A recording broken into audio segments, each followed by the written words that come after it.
Hello लोगोफोर welcome back to द channel नोंथांमोनखौ आं चैनेलाव बयखौबो बरायबाय आंनि गोसो गोरबोनिफ्राय दिनै जों मोननै गोजोनथाव खौरां रायलायगोन। गोजोनथाव खौराङानो जाहैबाय जेब्ला मानसि गोमादोंमोन बेखौ मोनफिननाय जाबाय, सानै मानसि मोनफिननाय जाबाय। बे खौरांखौ दाख्लैनो हरदोंमोन नाथाय आं भिडिअ खालामनो समाय मोनाखैमोन। अके लोगोफोर, जायबा दुर्गा ब्रह्म बे गावनि असे बिसिखौ सिखाजों सुनानै खारदोंमोन, दा बे गावनि न'आव थांफिनबाय। जायबा दुर्गा ब्रह्म, बे दुर्गा ब्रह्मनि बागै आङो भिडिअ खालामदोंमोन सप्तासेनि सिगां। बे दुर्गा ब्रह्मआ दा न'आव थांफिनबाय। गावनि असे बिसिखौ सिखाजों सुनानै खारबोदोंमोन, गिनानै खारबोदोंमोन, पुलिस केस होजानो गिनानै खारबोदोंमोन, बा थैबाय साननानै खारबोदोंमोन आरो इयुनाव बेबायदि खामानि मावला होननानै बे समाय लाबाय, मन्दिराव समाय लाबाय। बे गावनि बिसिखौ बेबायदि मालाबाबो खालामला होननानै मन्दिराव समाय लाबाय। दा गोजोनथाव खौराङा बेनो लोगोफोर, आरोबाव मोनसे गोजोनथाव खौरां दंबावो।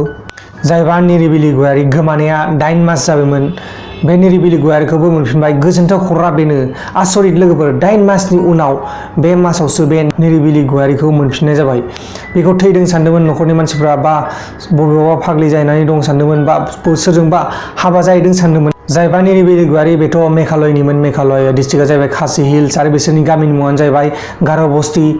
बे जायगानिमोन जायबा निरिबिलि गयारि, बेखौ मोनफिननाय जाबाय। गोजोनथाव खौराङा बेनो, बेखौ बेंगालराव मोनफिननाय जादों। निरिबिलि गयारिया गोमानाया 9 मास बारलांबायमोन, नाथाय 9 मास बारलांनायनि उनाव आं भिडिअ खालामखांनानैसो बे निरिबिलि गयारिखौ खौरां मोनदों। गावनि असे गथ' सानै आरो गावनि असे फिसायजोंनो फैफिनबाय। बे निरिबिलि गयारिखौ मोनफिननाय जाबाय। दा गोजोनथाव खौराङा बेनो। मोननै गोजोनथाव खौरां लाबोबाय आं नोंथांमोननि सिगाङाव। बेनिखायनो नोंथांमोना दिनै बे भिडिअखौ हागौमानि लाइक खालामबानो जाबाय। सासेया जाबाय दुर्गा ब्रह्म। दुर्गा ब्रह्मआबो गावनि न'आव थांफिनबाय आरो जायबा निरिबिलि गयारि बेबोथ' गावनि न'आव थांफिनबाय। गोजोनथाव खौराङा बेनो, आरो बेनिफ्रायलाय मा गोजोनथाव खौरां नांबावगौ लोगोफोर, ना मा होनो? दा जियानो जादोला लोगोफोर, गोजोनथाव खौराङा बेनोमोन। दुर्गा ब्रह्मआबो गावनि न'आव थांफिनबाय आरो जायबा निरिबिलि गयारि मेघालय स्टेटनिमोन बेबो गावनि न'आव फैफिनबाय। दा प्रब्लेमा सल्भ जाबाय बिसोरनिया।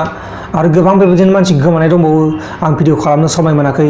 आं हागौमानि थाब भिडिअ खालामनानै हगारनो नाजागोन, मानोना गोबां खामानि दंगासिनो दं। बेनिखायनो आं भिडिअखौ थाब खालामनो हायाखै, थाब आपल'ड खालामनो हायाखै, थाब खालामस्लाबनो हायाखै। आरो गोबां लोगोफोरा आंखौ सोंहरदों, आदा बान्थाखौ माला होगोन, आदा बान्थाखौ माला होगोन होननानै। बान्थाखौ होगोन होननानै आं भिडिअ खालामखांबाय। बान्थाखौ होगोन आङो जेब्ला आंनि चेनेलाव 50,000 साबस्क्राइबार जायो। दा 42,000 जानानै दं। 50,000 जानो बारा गोबाव गैला। जेब्ला 50,000 जायो अब्ला आं नोंथांमोननो बान्थाखौ होनाय जागोन। दा जियानो जादोला लोगोफोर, नोंथांमोना आंनि चेनेलखौ सोरबाफोर साबस्क्राइब खालामाखैबा थाबैनो साबस्क्राइब खालामनानै लादो। स' गाइस, दिनै भिडिअ बेखिनियावनो जोबनाय जाबाय। जुदि नोंथांमोना भिडिअखौ मोजां मोनदों लाइक खालामदो, आरो जुदि नोंथांमोना भिडिअखौ मोजां मोनाखै डिसलाइक खालामदो। गुबुन मोनसे गोदान भिडिअनि गेजेराव थाबैनो लोगो मोनगोन नोंथांमोनखौ मोनसे गोदान टपिकनि गेजेराव। आरो नोंथांमोना बे भिडिअखौ लाइक खालामदो, मानोना बे गोजोनथाव खौरां होनाय जाबाय आङो। सानै मानसिनि मोननाय भिडिअ खालामनानै होनाय जाबाय। बेनिखायनो नोंथांमोना सोरबाफोर बे भिडिअखौ मोजां मोनदोंब्ला अननानै लाइक खालामदो।